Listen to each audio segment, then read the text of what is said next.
if I go to another sheet, for example, we have here, who am I able to see here? I have Joseph Agumba. I have Joseph Agumba. I have Joseph Agumba here, right? So we have Joseph Agumba. Joseph Agumba. Joseph Agumba. Nani mwingine tuko naye kwa darasa? Mwingine niko naye hapa ambaye ameandika majina yake yote mawili ni nani? Niko na Dominic Karodi. Niko na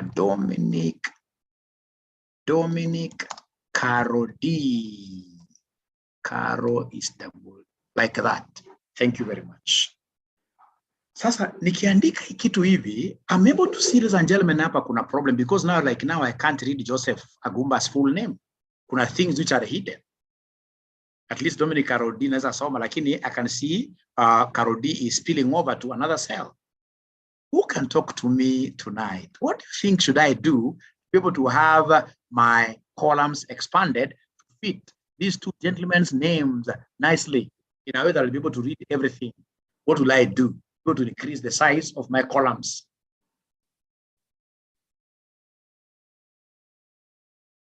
Please talk to me. Please talk to me. Please talk to me. What will I do? Just type there. And then the other thing, tafadhali tukiendelea, ningetaka kila mwanafunzi aanze kujua kumute. Sifai kuwa mute from my end. That's gargling, muzzling you people, isn't it? Muzzling you people. No, I don't want to be doing that. I would want us to have a discussion. So everybody must know how to mute themselves, really. Haya, naambiwa hapa. Highlight columns. Double click on the column. Go to top and double click. Double click on top. I'm a double click. Right. Guys are free.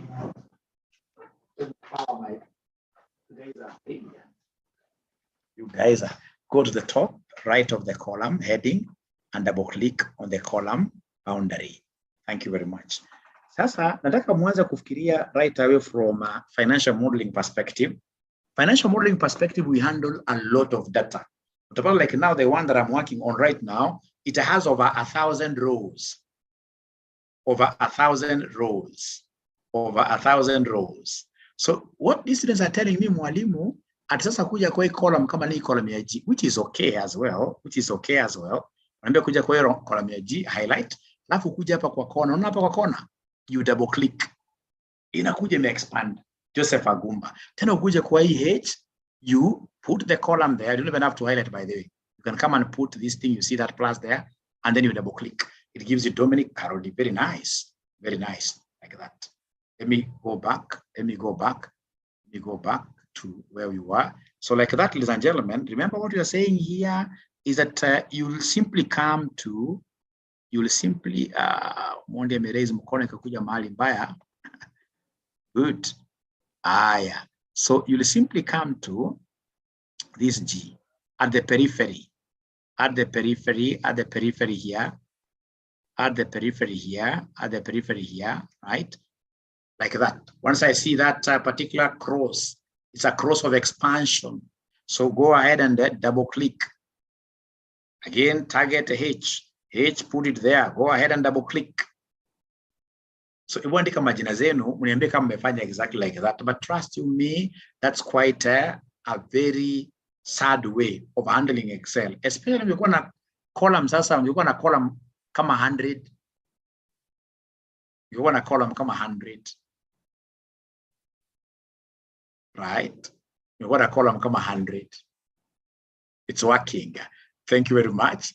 Omondi has a hint. Omondi hebu tuelezee kwa kutype. Unfortunately, I can't unmute you. Omondi, hebu tuambie hint ni gani? Tuambie hint ni gani? Also, in the process of teaching, I tend to learn so many things from my actually students wangu wamenifunza Excel zaidi kuliko any other person. Ina kujanga nikiwa najua, mwingine nakupatia hint ambao ukiangalia utasema kitu how I wish I knew it long time ago.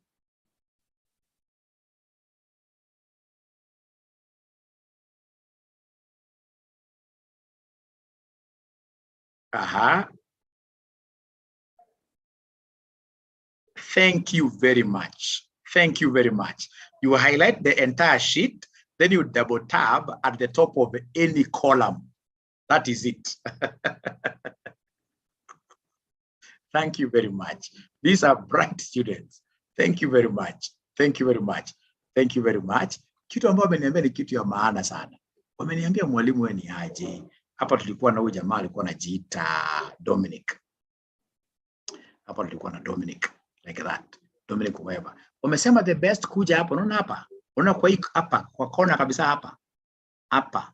Kuna hiki kitu kinakaa kama mshale nimepoint chini. Hapa click on it. You click on it, you highlight on the whole what you highlight the entire sheet. And once you highlight the entire sheet, just come to any column now, any column wherever, double click, you double tab like that. It opens all the what here, it expands all the columns for everything to fit in.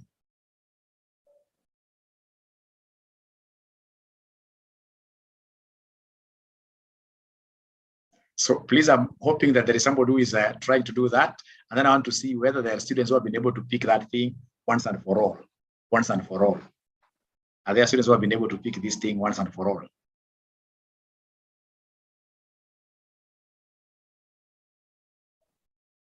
Unaandika tu vitu, for example, unaweza kuja hapa, uandike Mary, Wamboi,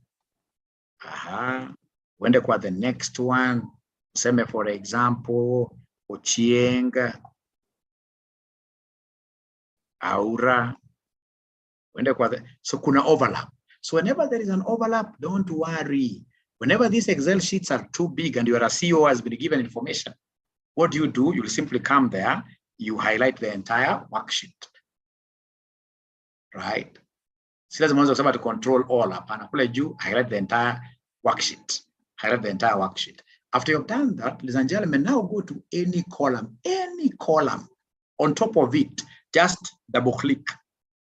Go double click, now you'll be able to see Mary Wamboi nicely, or Ochieng Aura nicely. This is a beautiful thing.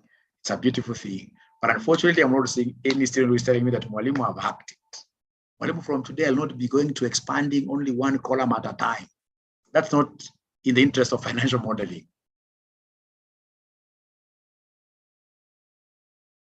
So I'll be able to show you how to capitalize this kupatia shida, how to work with uppercase, middle, nitakuonyesha. Kwa sasa tuende namna hiyo. Done. Thank you very much. Thank you very much. Thank you very much. Thank you very much. Now, class yetu ya financial modeling ya kwanza kabisa, tulifunzwa kuhusu how to make a multiplication table. There is no way you can ever become good in financial modeling if you don't know how to make a multiplication table. But before that, ladies and gentlemen, we have something small here. Here we have, for example, quantity, right? We have a quantity. We have quantity here. Something small. We have a price here. We have price there, right? So the quantity here could be like 89. We have 78. We have 56. We have 92, right? The price here is, for instance, 30, right? 30 is constant throughout. So then somebody wants you to come and provide a column here for revenue, a column for total sales revenue. How do you do this? Yesterday, you guys gave me a formula of getting total revenue. Could you kindly again, without minding, remind us, how do we get total revenue of a farm? How do we get total revenue of a farm? So you could get video after class. I will not be promising, because I realize Zoom takes a long time to condense like a 2-hour session. Actually, kama jana niliongoja mpaka saa 5. Haiko imemaliza. So nitakuwa nakupatia following day. Video nitakuwa napatia video following day. Price times quantity. Thank you very much. Now, if it's price times quantity, then what we'll need to do is to come to this cell. So this cell, I'll say equals, to activate the cell. In Excel, that's what we do. To activate a cell, we say equals or plus. Equals ndio sana sana. So unachukua price times ama quantity, unachukua hii, unasema times you can see it is on top of number 8, on top of number 8, on top of number 8, on top of number 8, you'll be able to see your, so times the price, right? Times the price, right? So once you do that, you're able to get that 26 what year? 70 as a revenue for the perhaps first year. So when I get this, I don't have to repeat the process again for the second year. What I need to do, ladies and gentlemen, is to go back there, and then if I'm not very good in Excel, I will come, there is this big ya ku highlight, na kuna small ya ku drag down. Here, autofill. So here, autofill, if you're not very good in Excel, you'll come and drag this down, but for all the years, like that. But somebody who is good will not do that. Somebody who is good, atakwambia mwalimu, once I bring this ka plus kamejaa ndani, kuna feelings ndani, nitakuja hapa na double click. Nika double click, hata kama ziko cells 1000, inajiweka zote. Please let me know whether there is anybody who has been able to repeat that concept. Let me know whether there is anybody who has been able to do that concept. Please let me know whether there is anybody who has been able to do that concept up to there.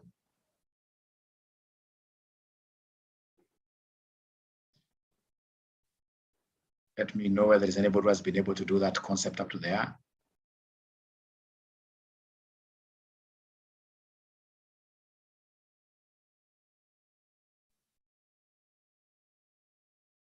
Yes. Yes.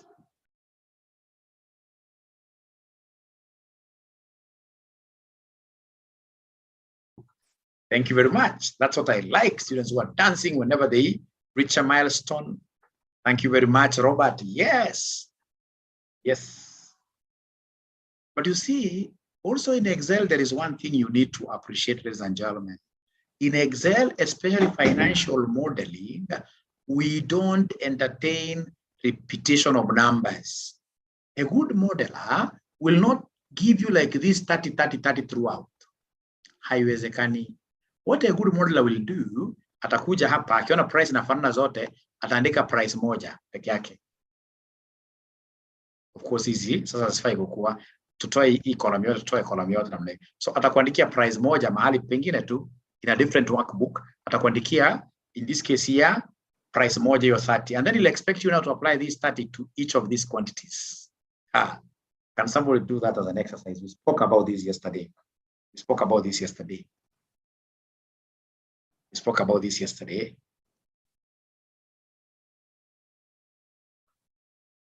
How do you apply that 30? That 30 is constant and will be used for each of those quantities. Each of those quantities. There is something you guys are not doing today. There is something you guys are not doing today. I'm not seeing anybody trying to share their screen. I don't know why today you are really fearing. I don't know why today you are really fearing. Please share your screen with me. Share your screen with us, actually. You can see what Jenny is telling me, $. You can see what Omondi is telling me, 30 lock. Also, Amaya, use a full. Use a full. But I would want somebody to share their screen with me, with us.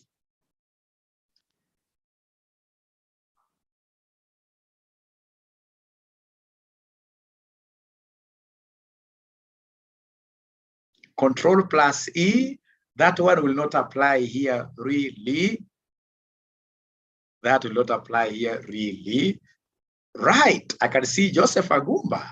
So please delete that, right?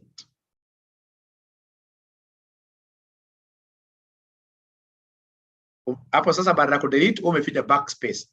Umefinya backspace, nilikuwa nataka kudelete the entire year 23, but it's okay.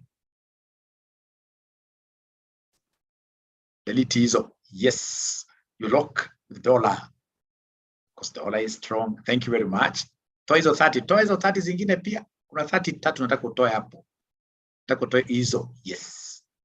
Great. Sasa tuanze kazi. Price is only one. Equals as usual.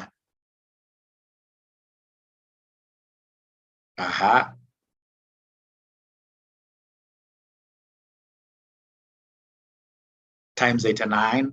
I like that.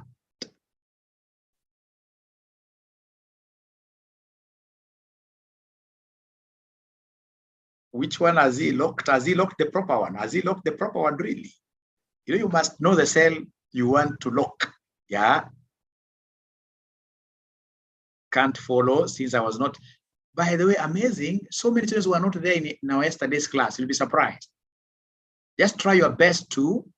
You'll be surprised. You'll really understand most of these things. You'll understand it. By the end of the day, you'll understand it. So don't worry.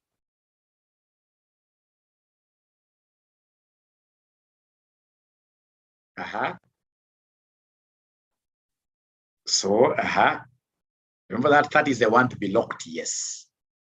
Remain positive, yes. You'll understand 100%.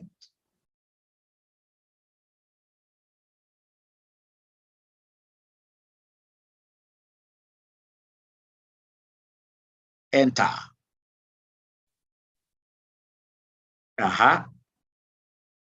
No. Joseph, I don't want to see you dragging. I don't want to see you dragging, Joseph.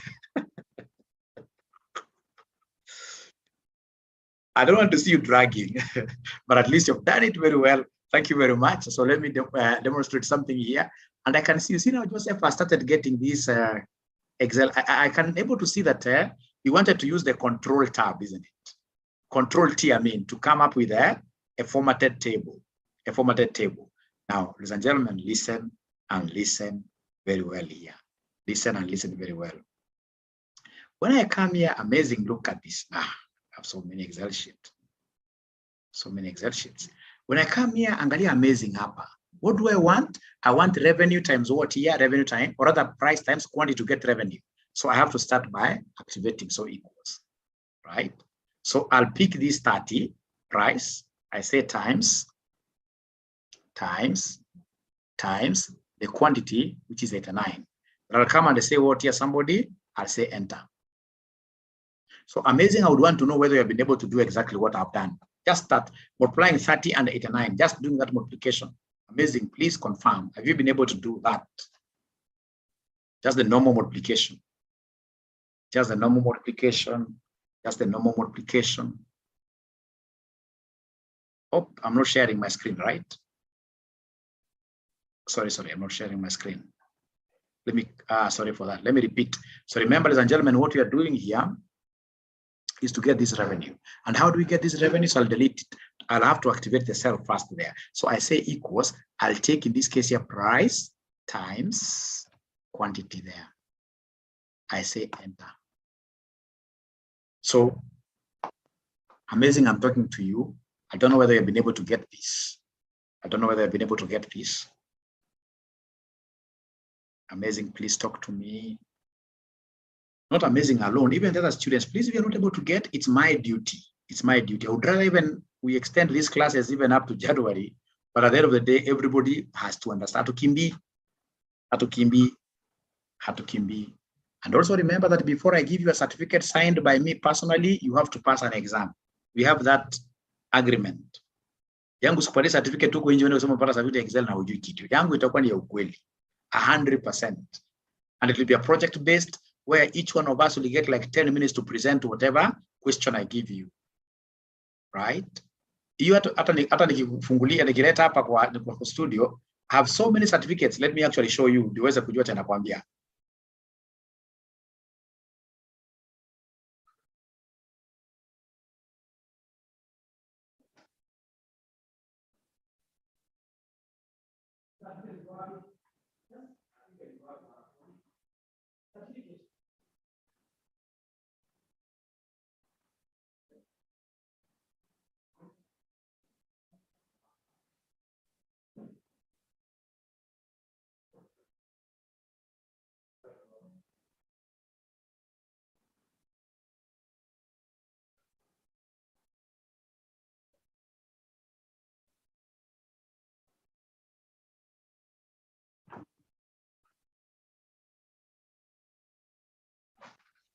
Yeah, I don't know whether you guys are able to see.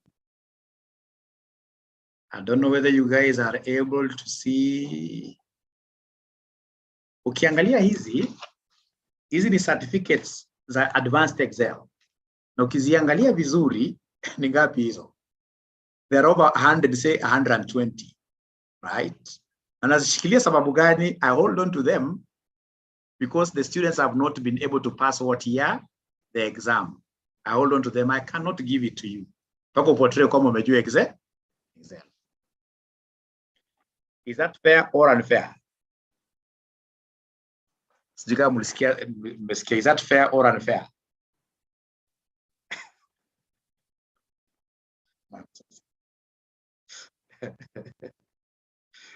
Yeah. Yeah, it's very fair. Hakuna shortcut. Hakuna shortcut. Of course the exam sio ngumu, sababu nitakuja na kuwekea table na kuambia wewe fanya namna hii. Ukifanya namna hii, certificate yako na tunai dispatch. To dispatch is wenyewe. Okay, so now here we are. Abi tunafanya siku gani? Let's do the right thing. Let's tell people outside there, people are really having these skills. Na wamenisumbua hizi ni za December. Ukiangalia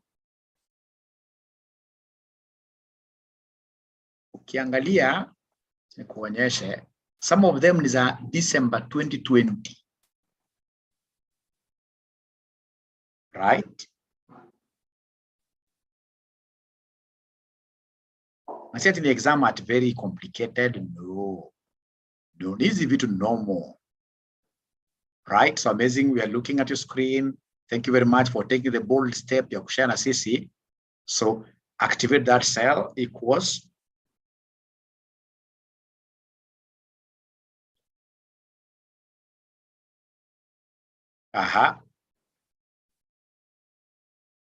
So go to the next cell. First cell there, it's price times quantity. Times.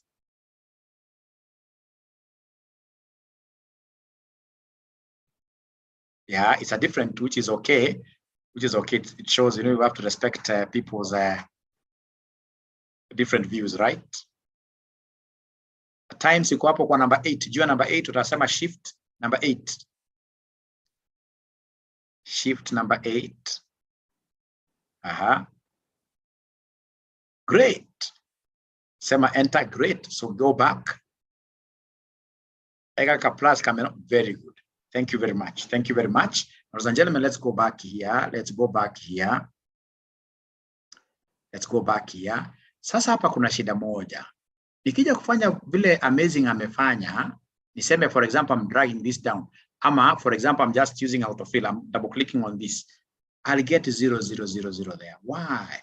Because Excel is a randomized variable concept. What this Excel has done, because of its automation, it has taken the first row and multiplied 89 times 30. But it flew straight away down and it took 78 times nothing. So it keeps on moving down one row at a time. And that is why this 30 has to be locked. This is why the 30 has to be locked. So then how do we lock this 30? What I'll do, I have to know this cell 30. This cell 30, instead of 30 ni G what? G10. When I will make a cell up, I will make a cursor up. You can see G is a little bit bold. G up there. And you can see 10 is a little bit bold. Na pia, ukiangalia vizuri kitu kwa kona kabisa, kuna hii cell, hii. Inakuonyesha G10 kwa name box. So it means that this 30 G10 cell has to be locked. And how do we lock it? We normally lock it using the $sign. The $sign. And the $sign, the easiest way, sababu nataka kufanya absolute referencing. It's called absolute referencing. G10 is here. What I'll do, I'll come and put my cursor after G10. After G10, you can now see the cursor is dancing. Dancing kwa G10. Dancing kwa G10. Like that.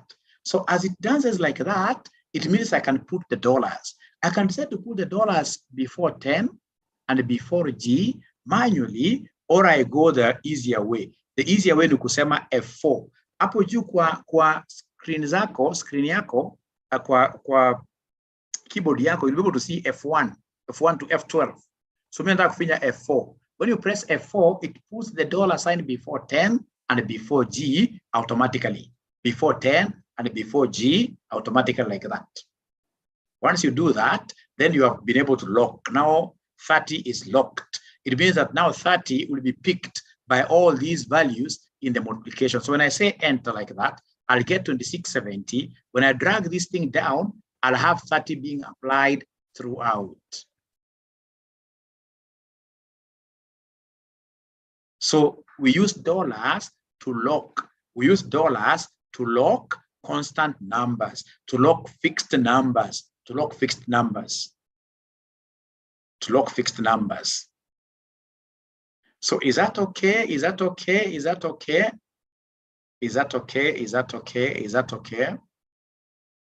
Have you tried doing it yourself?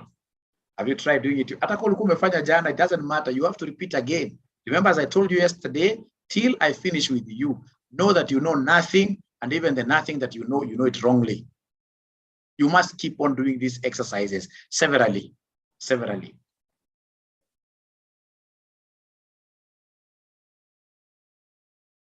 Severally. You must know how to lock. If you don't know how to lock, you'll always have problems. If after 10, I click FN, my F4 keyboard is not working automatically, I have to do it manually. I'll repeat, Moses. Thank you very much for asking me to repeat. Before I do that, let me get other people's feelings. Why is F4 not working? Why is F4 not working? Are you sure it's not working?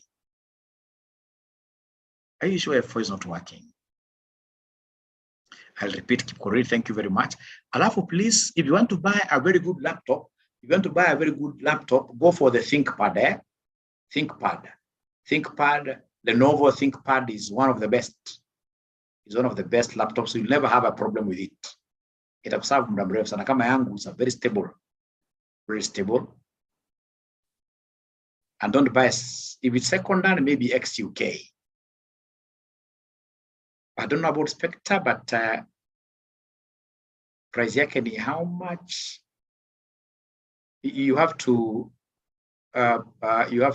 pay quite some time, lakini it's worth. Yeah, mahali mnaona kama unajua eh. Yeah. It's around that much. Na itakuserve sana. Itakuserve sana. Itakuserve sana. Itakuserve zaidi. That is if you are working. I know some of you are working in senior positions. Don't go for these HP things. Apple too, not bad. Yes, Apple, I know Apple is very stable. Yes, very stable. Very stable.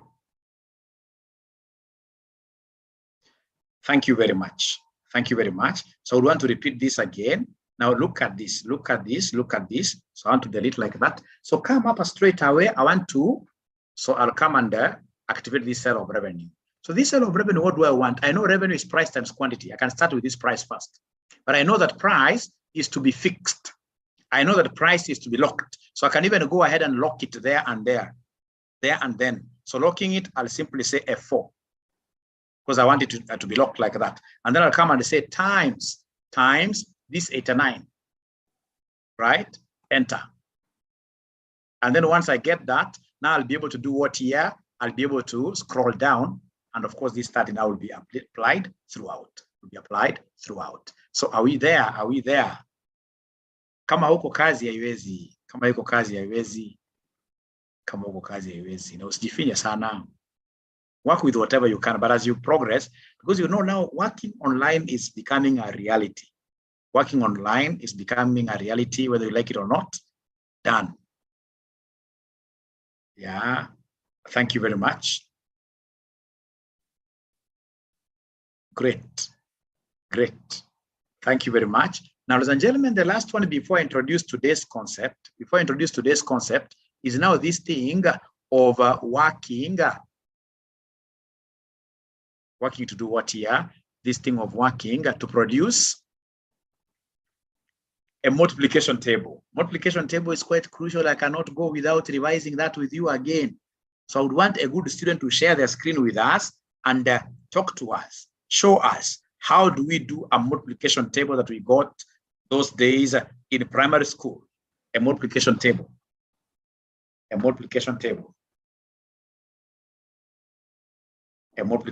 Somebody share your screen very fast in a minute.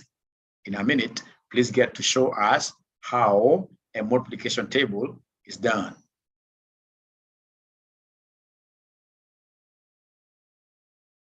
Sijaona msichana akishare screen na sisi. Sijana mtandao akishare screen. Usiogope hata ukikosea, imagine it's part of the game. Ili ukosea na sisi hapa kuliko uende kukosea kwa interview. It's part of the game. So please share.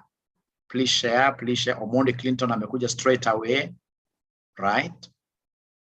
Right? Right? Oh, kuna mali imeandikwa share screen Kipkorir wewe. My F4 is not working. Okay, then I'll be able to give you a longer way. It's not working.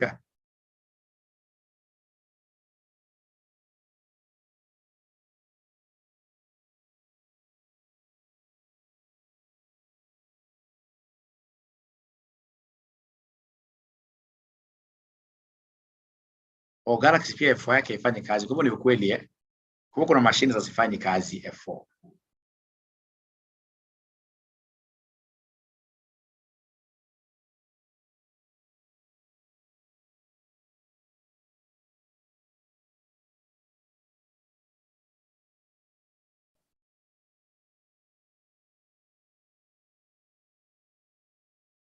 Thank you very much, Omondi. Now stop sharing. Omondi, stop sharing. Stop sharing, Omondi. Allow me to share here. Thank you very much. Thank you very much. That's so good. That's so good. Now, in this case, ladies and gentlemen, what you want to do is to make what here? A multiplication table. This multiplication table used to run from number 1 all the way to number 9. What about 1, 2, anaandika 3, hivyo kimanual, right? I mean, if there are 10,000 rows and you're doing financial modeling, how will you be able to write up to 10,000 rows? Impossible. So in this case, we must learn a shortcut of doing what here? A shortcut of writing this thing. Now, once I type this one like this, what I would want to do is to use what we call the alt. Is there someone who can remind us the shortcut? The shortcut of writing this series of numbers. Please write for us that shortcut. Write for us that shortcut.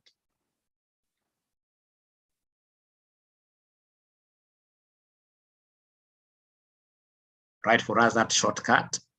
Shortcut ya kuandika series. Alt H FIS. Fisi. Ile shortcut ya mimi nikipanga mafisi. Because tena wapendi lugha sana, lakini ni ukweli. So Alt H FIS. So once I've typed this number 1 alone, nitakuja hapa niseme alt. Sasa nifinye moja moja niseme H, alafu niseme F. Kama nimeshikilia alt chini. Kumbuka alt sitoi alt mkono kwa alt. IS.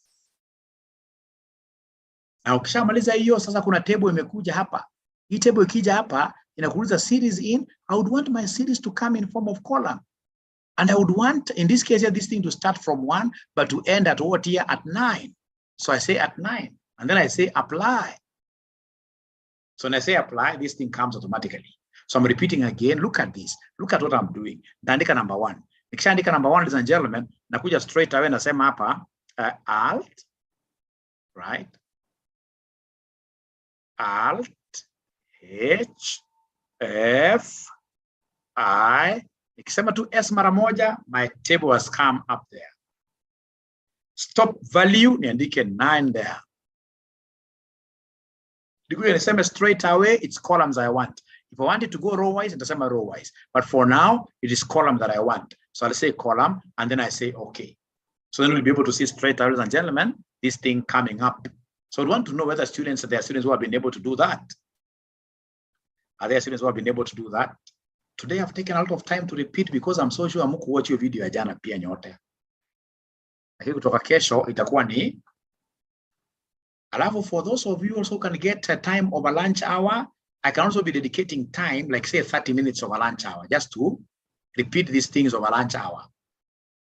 So lunch hour inakuwa ni ya kurepeat, ya kuangalia kama watch video tuna repeat pamoja, na repeat. Right? Sometimes it's not come. No, it has to come. Mine is adding sheets. How comes? I'm not feeling wrong. I'm lost. Clement is lost. I'll be able to repeat this, Clement. How comes I'm not seeing anybody dancing? Today I'm not seeing so many guys dancing. Not coming. Aki, Aikuji. Amazing. Amazing. Ebu angalia message yako. Unaandika direct message. Aki ebu andika kwa group. Ndio kila mtu afuate question. Na kila mtu afanye namna gani aweze kubenefit. Mosa amesema Aki Aikuji. Wacha nirudie tena. Wacha nirudie tena. Sijui kama kile keyboard yangu kiko hapa. Kiko bado. Hii keyboard yangu mnaiona kweli? Keyboard yangu sasa mnaiona kweli? Keyboard yangu mnaiona keyboard? See my keyboard. Okay, no problem. Let me just go back there. Then again, I share. How about now? How about now? How about now? Seeing. Thank you very much. So, ndio hii alt hapa. Alt, ndio hii alt hapa. H of course mnajua mahali iko. Nasema ukishakamatilia alt chini, so unakuja unafinya H. Right? Alafu nasema sasa fisi mkubwa F I S. The only thing ambao na wacha kwa umehold chini kabisa ni alt. Alt ndio lazima wacha kwa umehold alt chini kabisa. Right? But remember, first of all, you have to start by typing the starting. You must start by typing the starting. You must type by starting. You must start by typing the starting area. So my starting area here is 1. My starting area here is 1. My starting area here is 1. So nitasema 1. Nikishafinya 1, I can go out a little bit and then I go back to that 1 again. Kama utaki ongeza sheets, go back to that 1 again. Alafu kuja useme alt, tunashikilia namna hii alt. Unasema H. Unasema F. Unasema I. Unasema S. Ukifika S, imekuletea hiyo table namna hiyo. Hebu kwanza fika paka hapo kila mwanafunzi. Fika paka hapo kwanza kila mwanafunzi. Alt, tumekamatilia alt chini. Alafu tuko na F. H, F, I, S. Ukifika hapo niambie umefika hapo. Sawa. Sawa, done. Great. There. Thank you very much. Now kutoka hapo sasa nakuja hapa nasema stop value, nasema 9. I want to go to 9. Kumbuka ni columns. Usikasahau ku-tick column. Usikasahau ku-tick column. Ukisha-tick column ukisema okay, that is it. It comes straight away to 9. It comes straight away to 9. So let me read again your comments here. I need it. Thank you very much. Thank you very much. But now, Dominic, unfortunately, you've shown a bad thumb. You're putting your thumb down like this. It should be like this. Yes, like galaxy. Thank you. Okay. Okay. Amazing. Umepata kweli. Amazing. Amazing. Amazing. Umepata kweli. Ama bado kweli tunaitanga pity party. Pity party na unajione huruma throughout. Usijione huruma in this life. Uko sawa. Uko strong. You pick this ball from wherever you get it. Just like a buffalo soldier, you fight upon arrival. Omoni amesema yes. Yes. Chonjo. Can you run the numbers from the middle? Yes. Yes. By the way, thank you very much, Liz. Thank you very much, Liz. Thank you very much, Liz. Thank you very much, Liz. Ameuliza swali mzuri. Kumbuka, unaweza kuja hapo ukasema, for example, you want to start your series from 5. Useme 5, right? This is very important, especially for those of you who are doing PhD. PhD finance, or rather project thesis work, you will be required to sample. And at times you could be using what we call systematic random sampling, where you will have your sampling frame and then you'll tell Excel to pick every 5th item or every 10th item. So what I'll do, nitakuja hapa niseme nimeanzia 5. Naona hiyo 5, nirudi hapo. Niseme Alt H F I S. Niseme column series. On a step value. This step value can be anything. I can even talk of a range of 3. So nikisema is the every 3rd item from 5. Bora nipatie stop value. Stop value I can even give it like 100. Right? Right? Niseme okay. Itaenda tukiruka 5, niruka 3. Every time naruka 3 inakupatia na add 3 na add 3. Paka all the way to 100, and of course if 100 is within. Itafika 98. Haitapita hapo.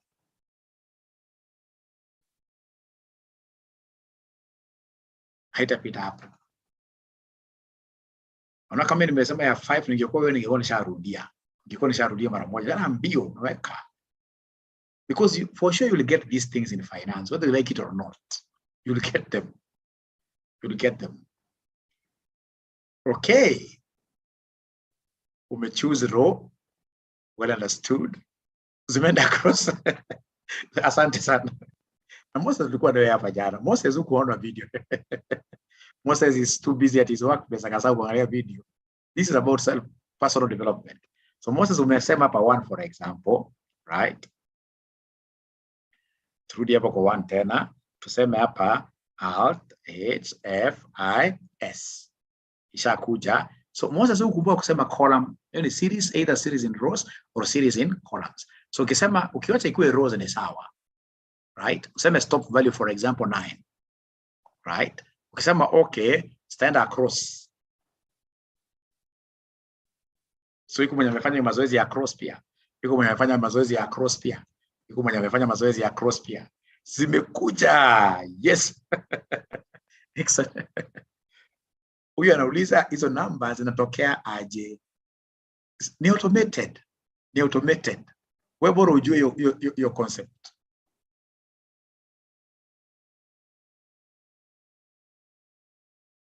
It's really working. Thank you very much. Ladies and gentlemen, then allow me to now show you how to get this, and I would want to use a different worksheet. So now I want to get this Excel.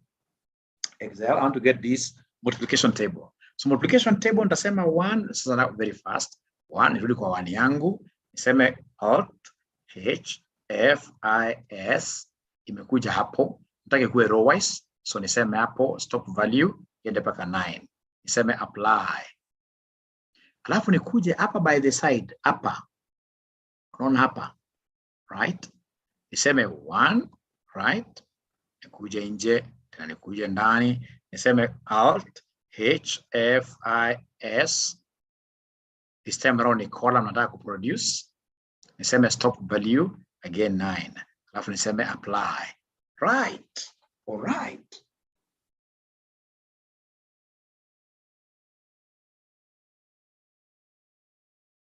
Great. So please let me know whether you guys have been able to reach where I've reached. Let me know whether you guys have been able to reach where I've reached.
Great. Now, ladies and gentlemen, if you are there, now we'll come straight away.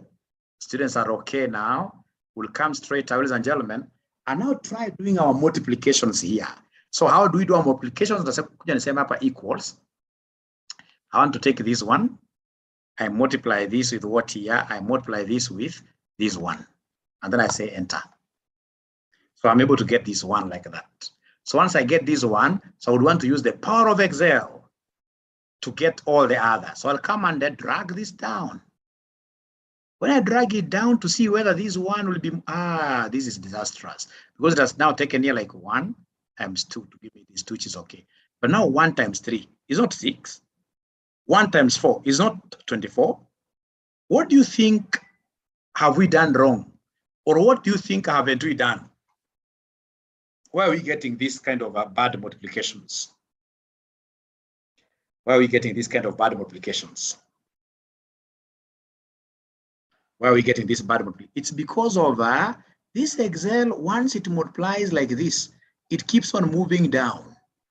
So like now it will take here 1 times 1, fine. Next it will now take 1 times 2, 2 times 3. It will keep on moving down like that. And that's why you need to lock. And in this particular case, which lockup do we do? You have to be very bright here. You have to be very bright here. We have to be very bright here. The lockup that we need to do, ladies and gentlemen, here, let me go back here. The lockup that we want to do here, listen and listen to me very well. The lockup here, when I come back to this one, you see this row number 9. Row number 9 is a row of reference. And if it's a row of reference, then I have to put a dollar before 9. In my case, of course, your case, I know it's not row number 9. In my case, I have to come here and put a dollar before 9. So I'll put a dollar there. Dollar is on top of number 4. So it is shift 4. And also E. Column E is a column of reference throughout in my multiplications. So column E, now this time around, I'm not using a 4 because I'm not doing a full lockup. I'm locking up components. Like now here, I would only want to lock up E. So to lock up E, I'll come before E there. See my cursor dancing before E like that. I say shift 4. So I've been able to lock up that E, and that will be it. When I say okay, and then I come and drag this thing like that, now it is okay because you can see 1 times 9 is 9. Even when I drag the whole body up to 9 by 9, I expect to get an 81. I'm giving you 2 minutes to try that thing. It's a beautiful thing. I'm giving you 2 minutes to try that thing. It's a beautiful thing. It's a beautiful thing.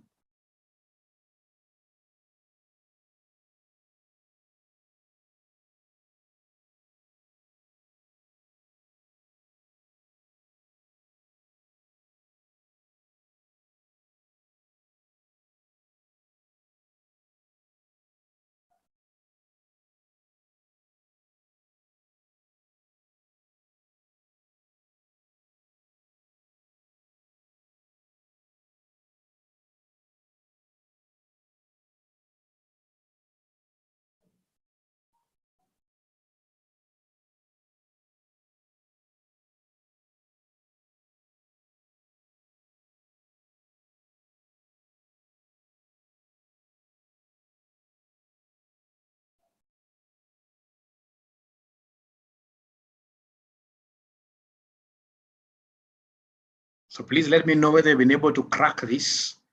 Let me know whether you've been able to crack this. Let me know whether you've been able to crack it. Leo niko chonjo. Got it. Thank you very much, Jenny. Repeat kudrag. Dragging. Okay, I'll be able to repeat that. Okay. I'll be able to repeat that. Okay. Please repeat. Okay. Please talk to me. Talk to me. It's either you've gotten it or I repeat. Talk to me. Talk to me. Talk to me. Talk to me. Talk to me. Talk to me. Yvonne, thank you very much. Kindly repeat. Thank you very much. I'll be able to do that very fast. Repeat the concept, Moses Kingori. Moses Kingori uko watch video zangu za jana. Na jana ulikuwa sawa sana, Moses Kingori. Jana ulikuwa sawa sana. Not unless I'm confusing, but I think I was with you yesterday. By all means, it's okay. Now let me repeat then very fast because of time. Now, ladies and gentlemen, I would want to go back here with now. So come back here. I want to start from scratch now. Come back here. So where are we? So here is where we are. So I would want to come straight away and activate this cell, right? So activate it by saying equals, right? What do I want in my multiplication tables? I would want these column rows, column titles being multiplied with row titles.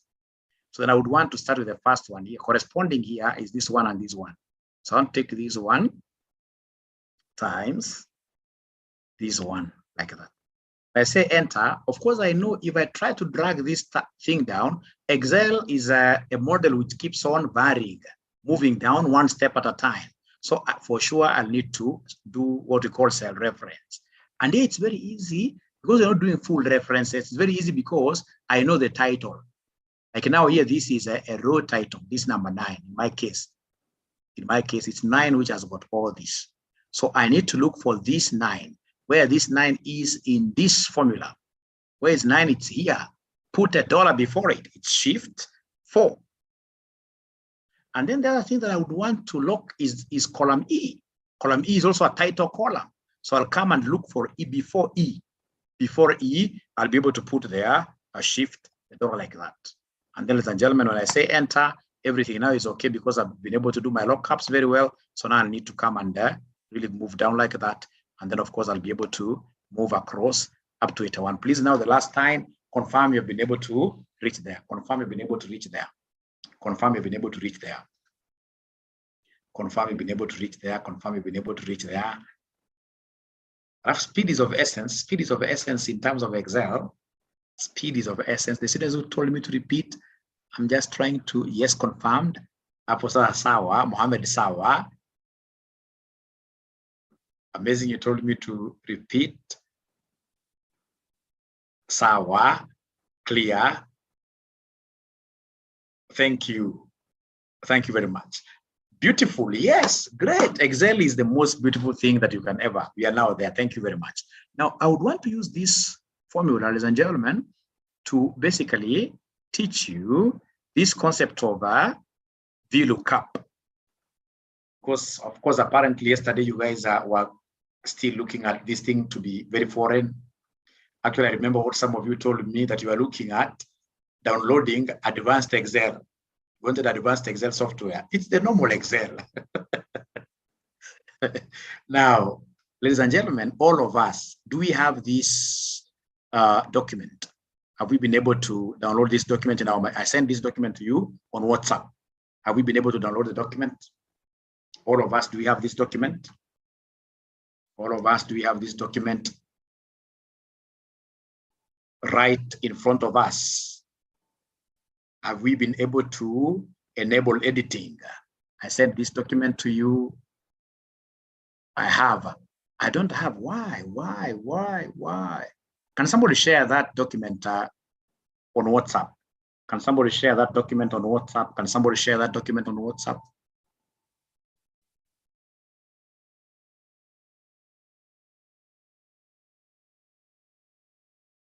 Can somebody share that document on WhatsApp, please? Please, very fast, very fast, very fast. I would want everybody to download it very fast. Yes, yes. So what Mayom is asking for VLOOKUP, what if we have data in different worksheets? So Mayom, that will come automatically, don't worry. I already have that figured out. I already have that figured out. Mayom is asking, what if you have like sheet 3 and then we have another sheet 1 like that? How do you look up for data in different sheets? One sheet, for example, has a payroll. Another sheet, for example, has got hours or whatever. How do we connect and be able to look up for information? That I have to teach you. I know those are the kind of things that accountants follow me for.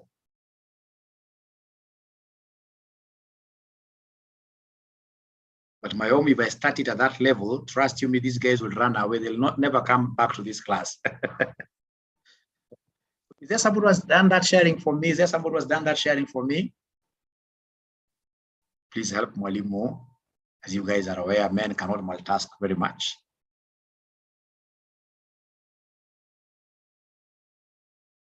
Great. Great. Thank you very much.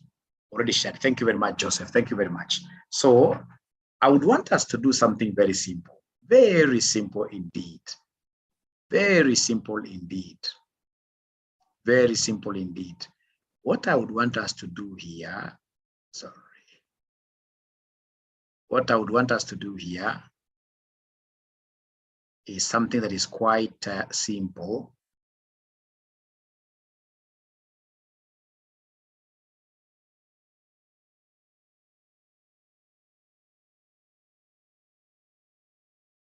Something very simple.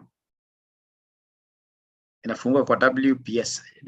Don't open it in your phone. Send it to your email address and then you open it from there. Send it to your email address and then you open it from there. Send it to your email address and then you open it from there.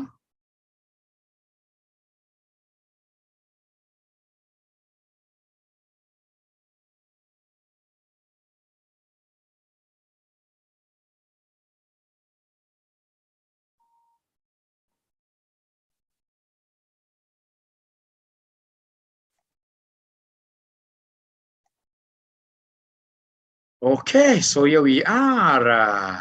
Very interesting. We look up.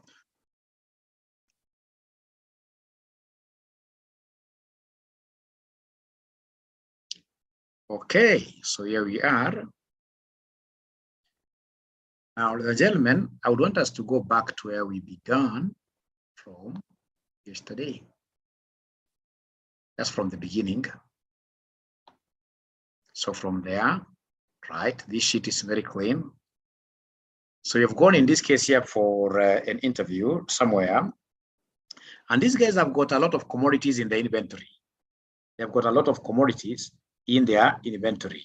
So with these commodities, ladies and gentlemen, what will happen here is they could be having like 1,000 of goods in the inventory. And then they'll ask you to search for information of only one item. Search for information of only one item. So if you don't know the VLOOKUP, you don't know the HLOOKUP, you don't know the XLOOKUP, you'll have problems. So like now in this case here, I know most of us love football, right? I have a question here where we have got teams, like 12 or 10 teams or thereabout. And then I want you to just look for information regarding one team alone, which is Lazio. Let me change this, perhaps to a different team this time around. Let us look for Arsenal, because I know most of us here are great supporters of this team that loses throughout, right? So we have Arsenal, right? So somebody tells you from this information, look for Arsenal. So you see, when you look at this thing, you'll be able to bear witness with me that Arsenal, you'll be able to see it very fast. It's here because the teams are very few. But what if these teams were thousands and thousands and thousands, and then Arsenal is in between there? I've seen, especially when we are hired here to look for accountants at senior level, when they come, for example, CFO level, when they come, we want to see whether they are good in Excel. Give them something small to look up. Guys will start in this case here scrolling. Anatafuna macho yote, unamhurumia hata anaangalia. Ikifika wana unamuuliza mzee, utatoboa, anakuambia hata interview sasa staki. Kwa jana nyumbani. Mwambie aina nyumbani, lakini next time jua kwamba kuna what we call lookup functions. So my lookup functions, and gentlemen, what do I do now here? My lookup functions, what do I do here, ladies and gentlemen, with them?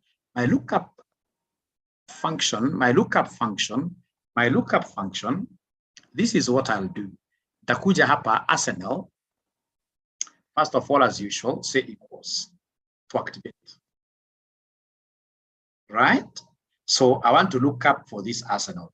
Arsenal happens to be part of a column. Arsenal happens to be part of a column. This is a column, Arsenal. So if it's a column, it's a vertical thing. So I'm going to look for Arsenal using a VLOOKUP, a vertical lookup. So I'll start typing there the function VLOOKUP. Before I even finish pressing this VLOOKUP, I'm able to see straight away VLOOKUP has come up, has popped up in blue color. As I told you yesterday, blue is the color of whiskey. Whiskey you tab. Ukiona tunasema na mnaweza whiskey, lakini nakwambia kwa Excel, ukiona something too blue and you want to take it to the cell, you simply tab. Are you able to see the tab function? Tab function. Are you able to see the tab function? Are you able to see the tab function? Are you able to see the tab function? So the tab function. In some computers, it is written tab directly here, tab. In other computers, it is the arrows like that, arrows. So I hope you have been able to see my keyboard there. So tab, thank you very much. So if you have been able to tab, ladies and gentlemen, then we are good to go. So you tab like that, and then automatically you will be look up. I'll have to repeat this a little bit. So what have I done? What I've done, nimekuja hapa nikasema kwanza equals for purposes of what here equals for purpose of activating myself. Nikasema VLOOKUP. Imeenda huku juu, right? VLOOKUP. Yes, that is where I want it to be. Now from there, they want me to pick the lookup value. What item are you looking for?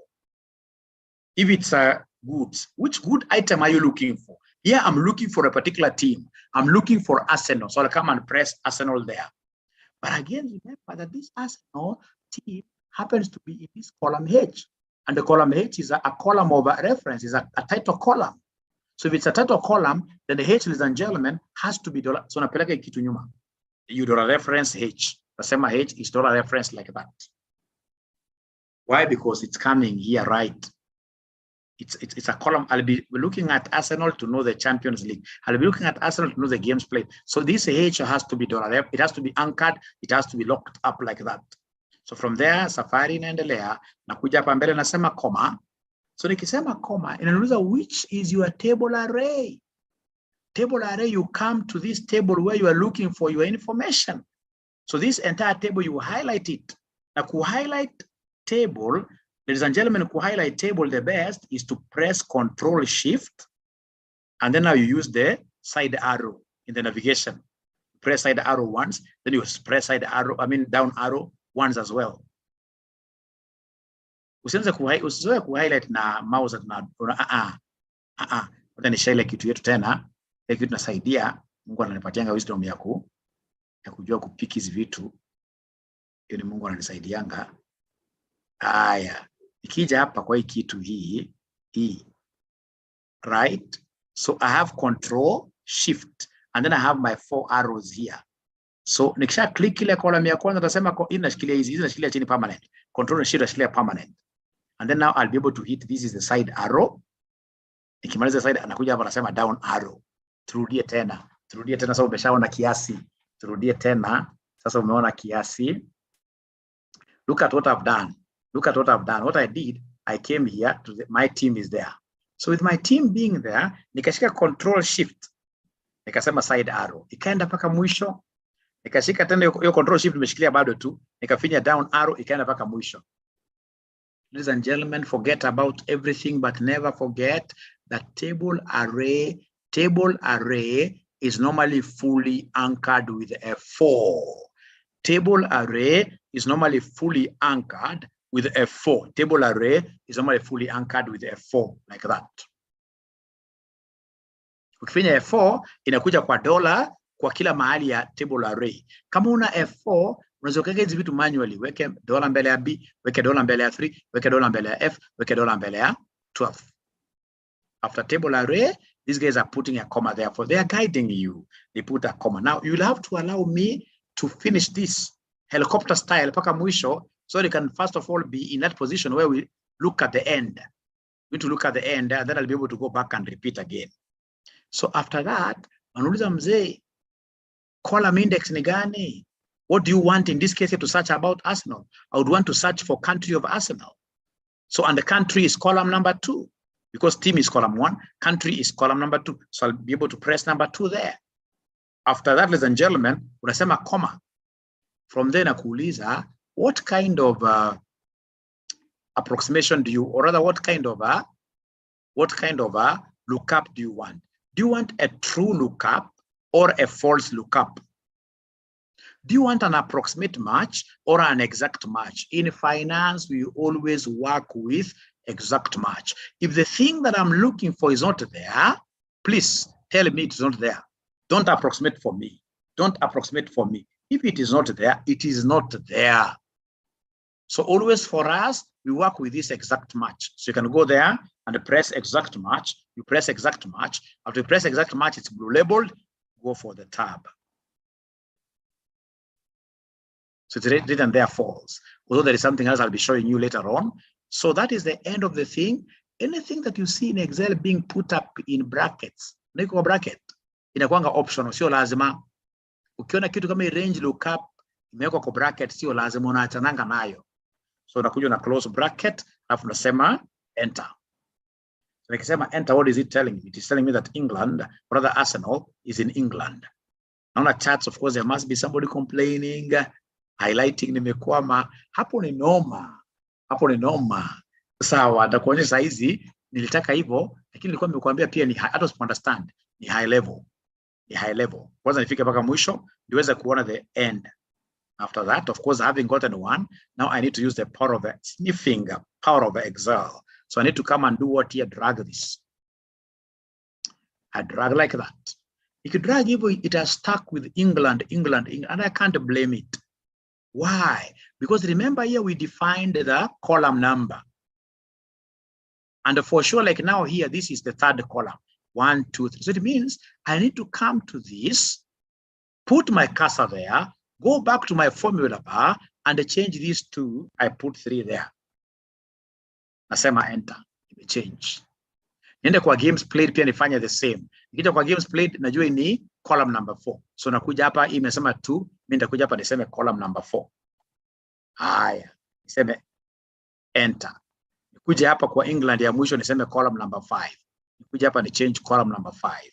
Niseme column number 5, niseme enter. Nikisema enter nipate. So look at the information it has returned there for me. It's telling me that Arsenal is an English team, and yes, it played Champions League, and the number of games played here were 38. You can see there. The points earned in total was 79. Ladies and gentlemen, listen and listen to me very well. What I'll do, I can easily come and type another team, for example, here, like which team? I know there must be fans of Liverpool. I'll be able to repeat this. Once I say Liverpool there, like that, I'll be able to come there. So I can even come like that, ladies and gentlemen. I can even come like that. I highlight the entire thing like that, and then I'll be able to drag this down.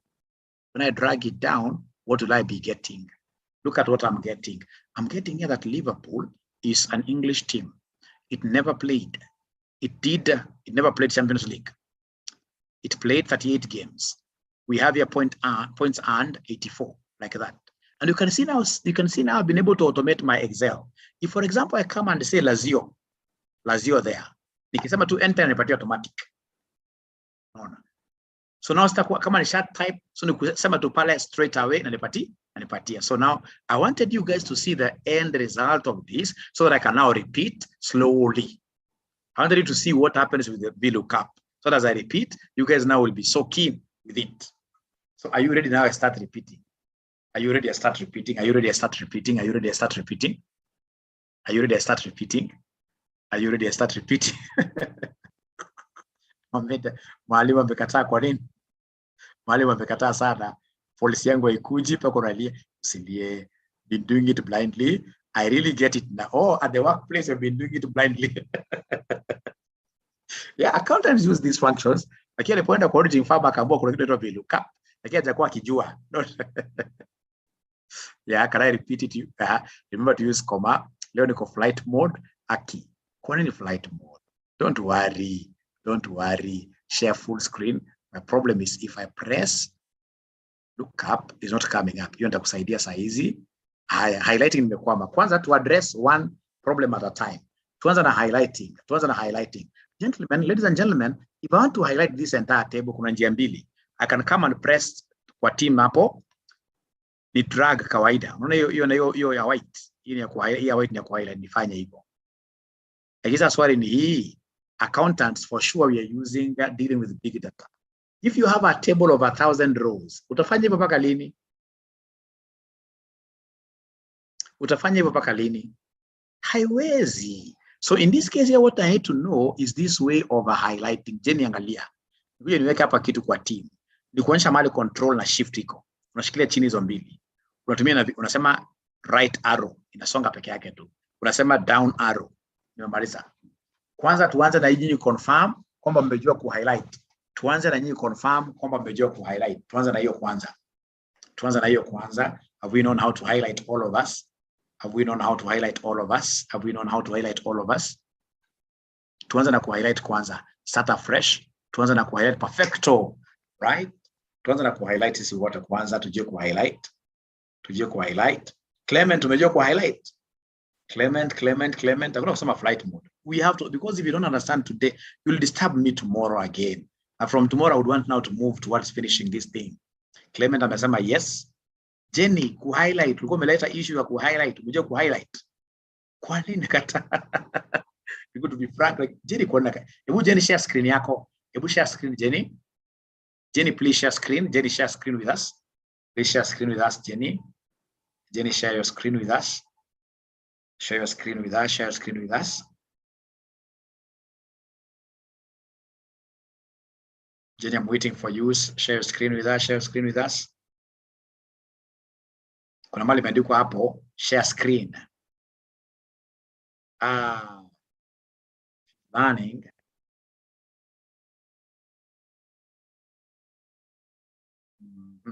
what you do.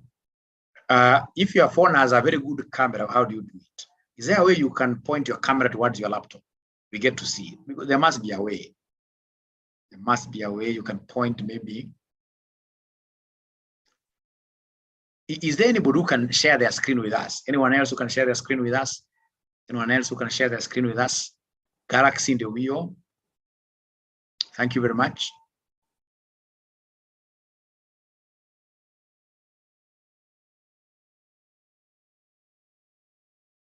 Galaxy niko mbali sana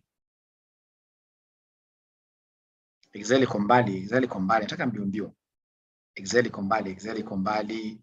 Very good. Omondi amekuja sasa. Omondi aha. So Omondi aha. There is something very nice. Joined late cause of power.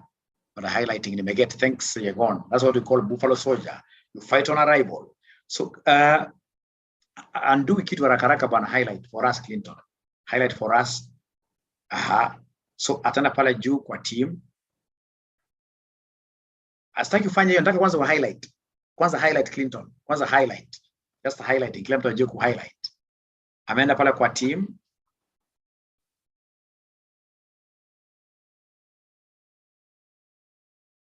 Great. Thank you very much. Now from there, this gentleman wants to do this VLOOKUP function for us. This gentleman wants to do the VLOOKUP function for us. Nakurab team zote ubaki na Arsenal peke yake. Rab team zote ubaki na Arsenal peke yake. Now when you type, please, these things, and ensure that you type them the normal way, like Arsenal should be capital. That's undermining a big team, my friend. Too bad. There are people here of Arsenal who can kill you for doing that. So I'm able to follow very well what this gentleman is doing. Ameenda pale kwa ile country, anataka ku ascertain Arsenal ya which country. Anataka ku ascertain Arsenal ya which country. VLOOKUP imekuwa blue label, akai tab. He's looking for Arsenal. Amerudi nyuma akajua H is a column thing. $1 reference. Na akakuja pale straight away akaka comma.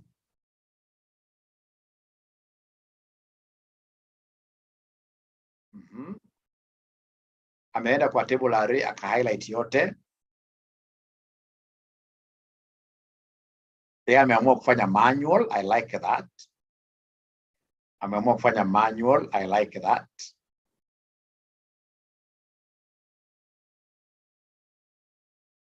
Comma. Maka comma kweli, I doubt. Okay, good. It's column number 2, right? False. Close bracket. Sema enter. You're getting England. You drag like that. Itakuja England, but again, you know, we must make column adjustments.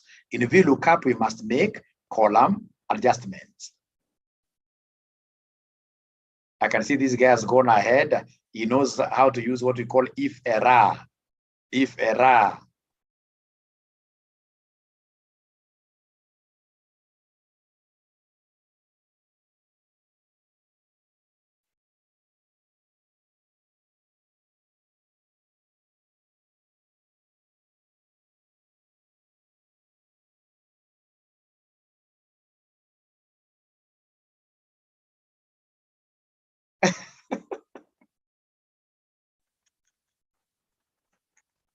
You don't want to appreciate talent. Twende step by step. Ameenda mbali sana. We Clinton, hebu toa screen hapo sasa. Toa screen hapo, umeleta vitu vingine. Unaweza kuleta if error na hapa hata hakuna mambo ya not applicable.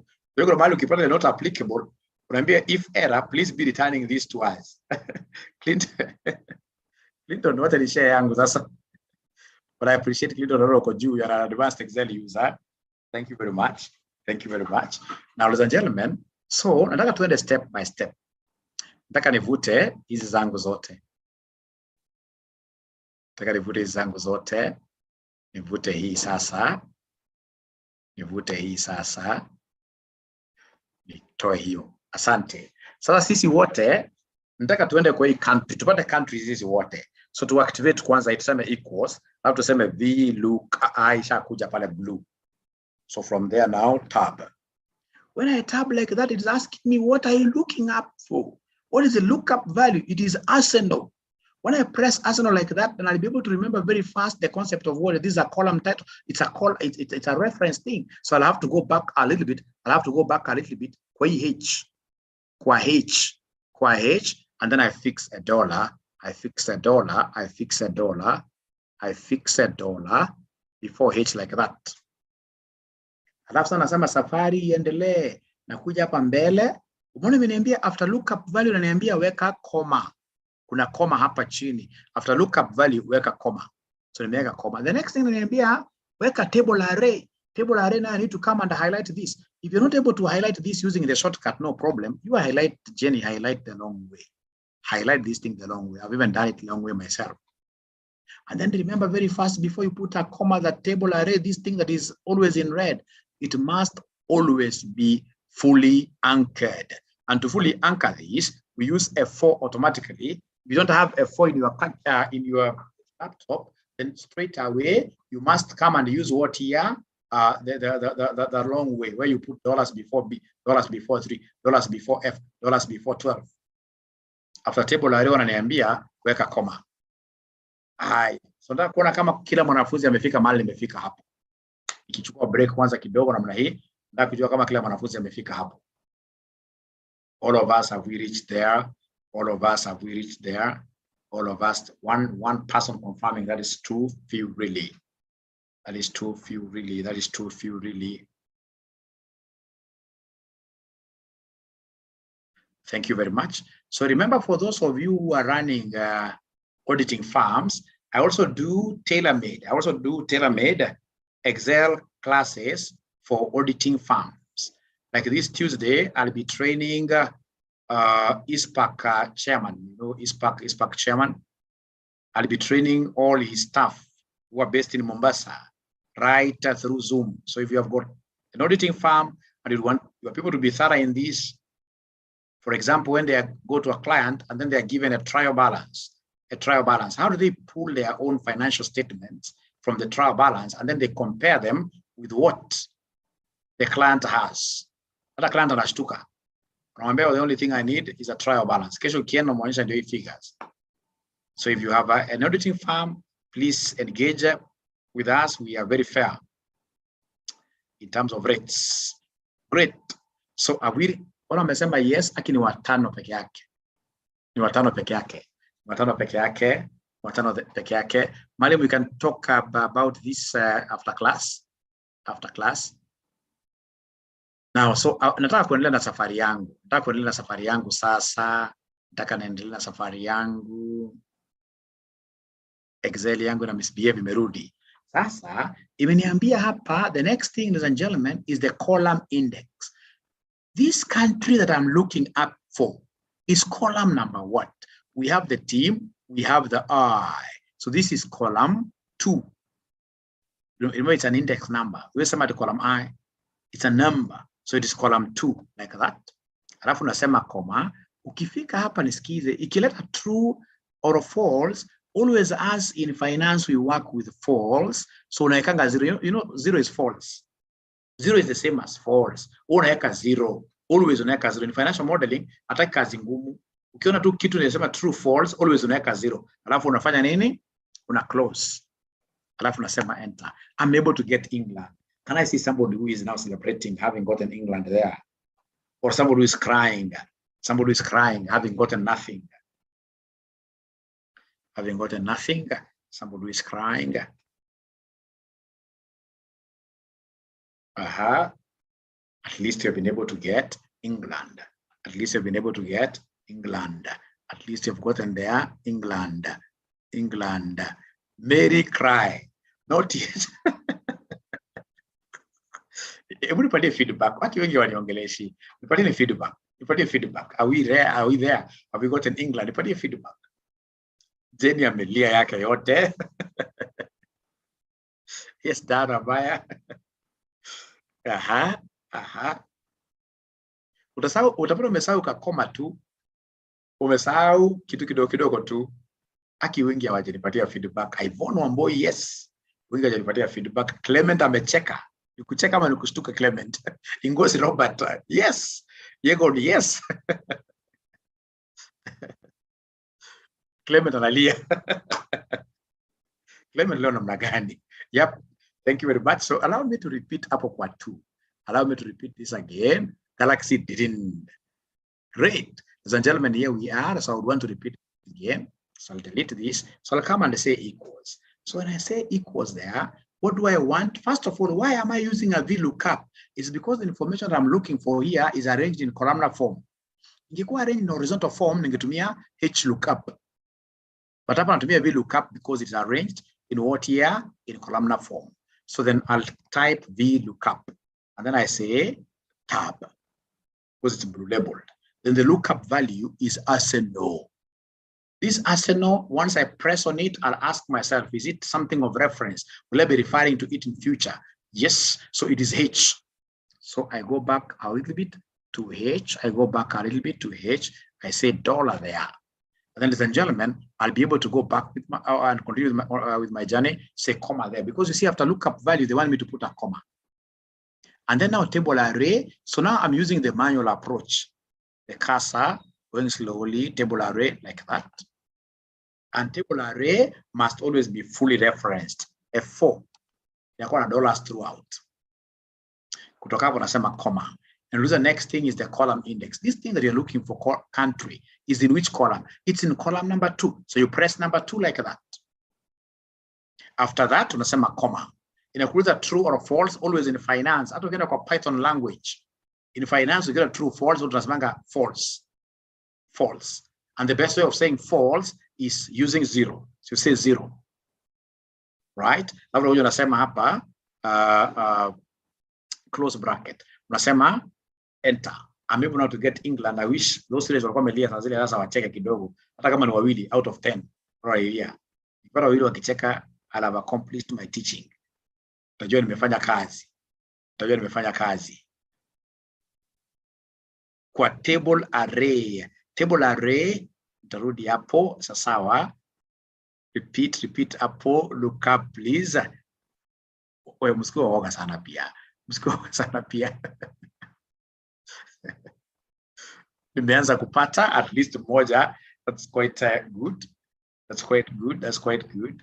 I'm typing everything right, but still getting an A. Haiwezi kuwa every wazi Clement. Haiwezi kuwa kila kitu umetype right. Na ngila lazima kuna mahali umepotea. Kuna mahali umepotea. Just be keen nikifanya yangu. Just be keen nikifanya yangu. Somebody is sharing the screen. Okay. Save your time. Allow 2 minutes. Nifanya tu mbio. So equals. So VLOOKUP. So you can see it's blue. When it's blue like that, I can even come and double click on it. It goes up. Even uliza lookup value mzee, not lookup nini, lookup for arsenal. Right? Now from there, I'll be able to go back please to this H because H is a reference. I go back to H slowly to weke dollar mbele ya H. Chungu sieke and, wengine unaweka and ampersand, ile and ya 7 unasema ni dollar. Dollar uko number 4. Dollar uko number 4. You're not applicable, unajua unaweka and hapo wewe. Haya tuendelee safari. After lookup value, they want you to put a comma there. Ukishaweka comma na kuuliza table array, Mary angalia. Si table array ndio hii table. Where am I getting this information from? This is my table. So Mary ukiangalia vizuri, nitakuja naweka cursor pale kwa team. Nitembeze mguu mpaka hapo nipate hiyo. Right?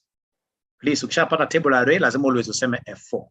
Ukishasema F4 lazima ukuje useme comma because now table array image. Ukisahau kuweka comma utapata not applicable error. Right? Table array. From there now they want you to put column index. Which column are we dealing with? Where we are getting this VLOOKUP, it's column number 2 because team is number 1, country is column number 2. So you say 2 like that. Alafu nasema comma. From there nakuuliza which match do you want? Is it true or false? Always as we go for false. And false for us is 0. Simply put 0 there. And then you close.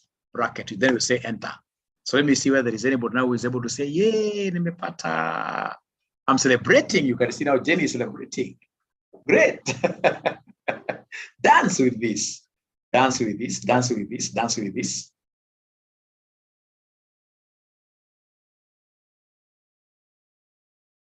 Mary, thank you. Great, great, great. Now, come, ladies and gentlemen, now I would want to drag this successor along. So along the row, I want to drag this. So drag this to use the power of Excel. Namna hiyo inakuja England. Ikija England, namna hiyo, unajua of course hapo unafaa upate Champions League, unafaa upate kama ni yes ama no. Lakini imekupa England. Games played unafaa upate number, lakini imekuja England. Points earned unafaa upate number, point earned, lakini imekuja England. Why do you think is it giving us England throughout? Why do you think is it giving us England throughout? Why do you think is it giving us England throughout? Why do you think is it giving us England throughout?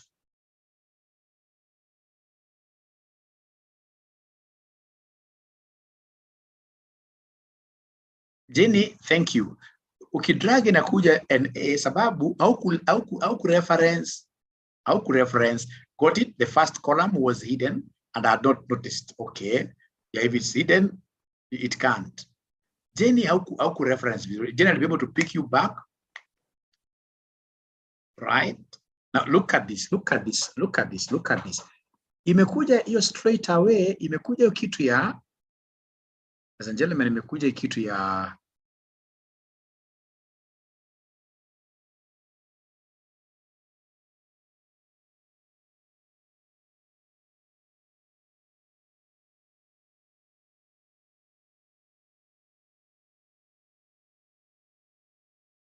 Zoom is behaving because of the number that is online. Great. Imekuja kitu ya England, simply because of the England column which was fixed here. So like when I press on this Champions League, which is supposed to be column number 3, it is still reading column number 2 here. That's a mistake. I need to go back there and fix this. Right? I need to go back and say, it is 3. I say enter. Now you can see it is coming to Champions League. Arsenal played. Arsenal team kubwa. It played Champions League. Nenda kwa games played. Ikiweka hapo kasa, inaniambia kwamba iko column 2 kwa hii column 3. Na inafaa kuwa column 4. So nakuja hapo, naenda back, nasema 4, nasema enter. Nikija kwa points earned ni column number what? If you count, points earned is column number what? Points earned is column number what? Points earned is column number. Points earned is column number. Points earned. Somebody talk to me. The points earned is column number what?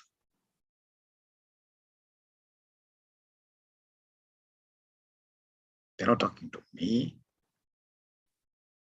Points earned. Points earned.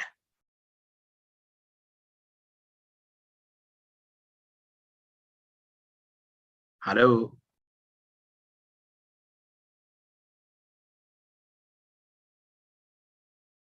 Hello, are you hearing me? Are you hearing me?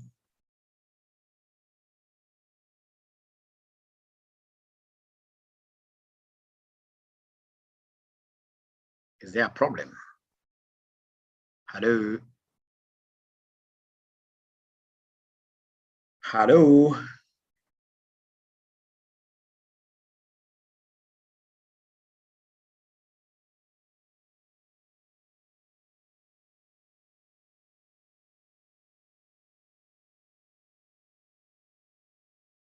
Hello? Oh, okay. So, great.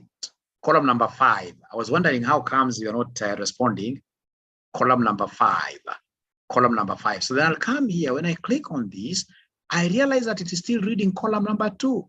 And it's supposed to be column number 5. So I'll need to come and say there column number 5 like that. So can I get to here whether there are students who have been able to reach where I have reached? Can I know whether the students who have been able to reach where I have reached? Is there any student who has been able to reach where I have reached? Niko hapo sasa. Great. Niko hapo. Yes. So ladies and gentlemen, then you are at home. Because now what I'll do, if I want any other team down now here, I will not be laboring at all. If, for example, somebody wants to get information about Bayan, I'll not be laboring at all. What I need to do is to write Bayan there, and then of course I can come and highlight this using this white highlighter like that. And then I'll be able to drag down. I can even drag down now these, even like so many of them. So you can see now Bayan information has come automatically. Bayan is Germany. You can see here Bayan is Germany. It played. One returned date played. Games played 34. Points earned 90. Right? So when I put this not applicable, like it's very good for me for purpose of automation. For example, if I come and press there Lazio, when I say enter, it gives me information automatically. When I come and say, for example, for those of you support Manchester United, so Manchester United, when I say Manchester United, I have to look at my spelling, because if you miss out on spelling, it can't return the correct values. So you're able to get in this case here like that. Right. So here I would want to see got it, even though I have a problem with F4, at least you fought with it. Fought with it. Yeah, you may come England, so I have to change column titles. Have to change column titles. I want to get feedback from most of you, whether you're together up there or whether you would want me to repeat something. Whether you would want me to repeat something.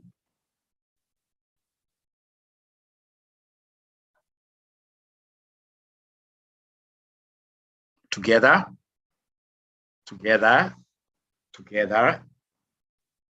Only one student saying together. Only one out of 60 something. That's quite small number. Insignificant.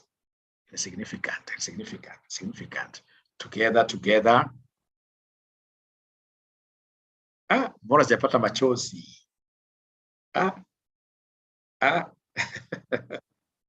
Machozi pia ni sawa. Ton Kuola amesema yes. Together. Clement. I'll keep on trying hard in part. Together. Although my F4 is not working, I can at least do manual. Together. Thank you very much. Now, so Jenny na hajapata na amesema atarudia. Hata pia nani anaitwa nani huyu Clement. Utarudia ufanya mazoezi hapo kwa ku-highlight yote.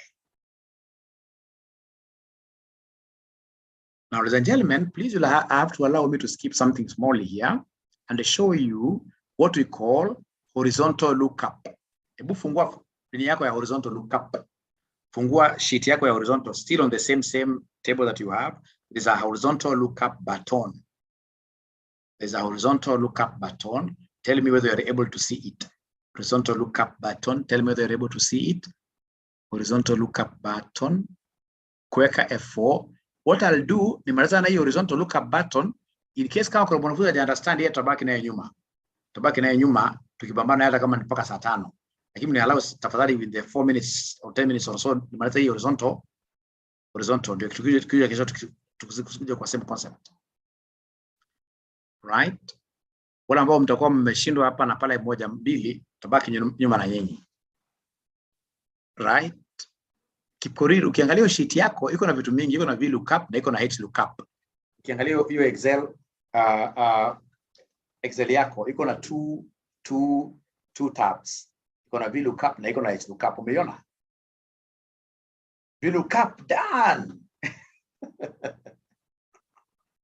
Amazing ilikuacha wapi? Aki amazing umenyamaza. Amazing. Uko umeanza vizuri sana amazing. Ulienda ukanyamaza kabisa.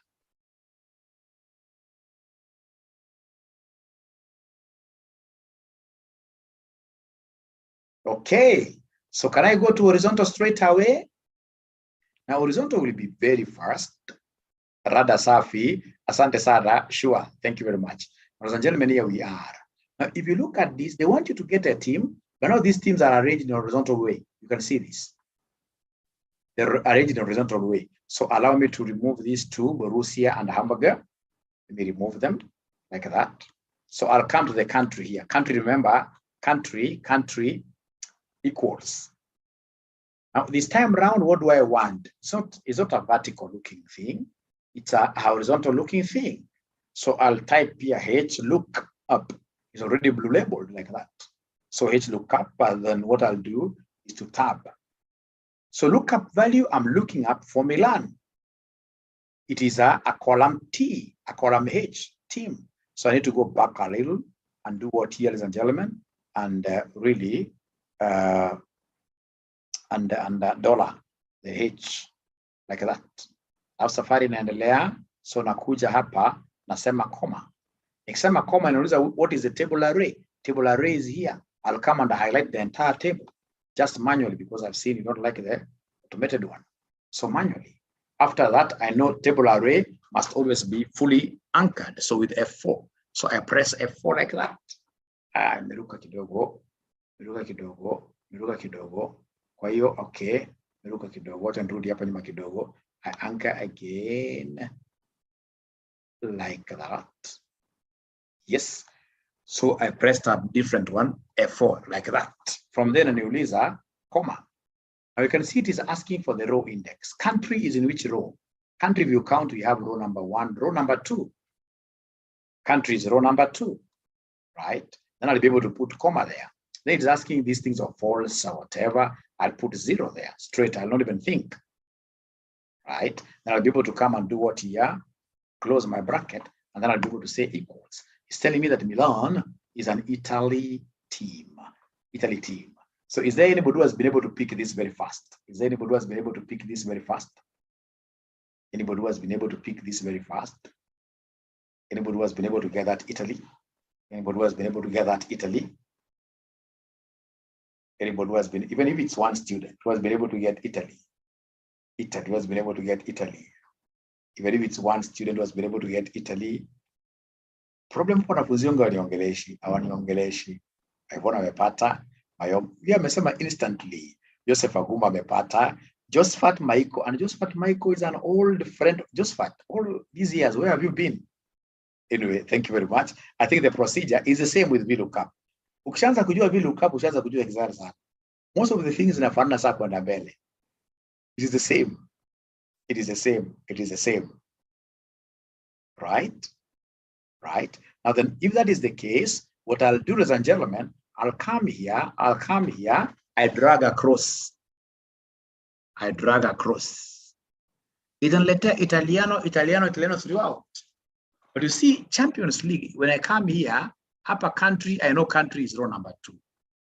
But Champions League is row number 3. So when I press here, Italy, you imekwama bado kwa row 2. So I need to come and change this. I move on with it. I delete this. I say 3. I say enter. I go to games played. I'll be able to go here. I say delete this. I delete this 2. I say 4. I say enter. I go to Italy. I delete these 2 because I know it's not longer row 2. I delete it. I say 5. I say enter. I confirm whether we are there. Confirm whether we are there. If you're not there, usikajali kutoa machozi. Mwaga machozi debe mzima. Tubaki nayo nyuma hapa. Usikubali kutoa some to share for H lookup table, please. After closing, you press enter. Yes. After closing, you press enter. After closing, you press enter. After closing, you press enter. Wala ambao mtabaki dakika chache sana sababu niko studio. Niamua kuja studio. I realized yesterday watu walikuwa wanasumbua sana. Kama kuja studio because I would want you guys to have the best. Iko watoto, iko maumbwa. Naleta shida, hata distract mimi nikifunza.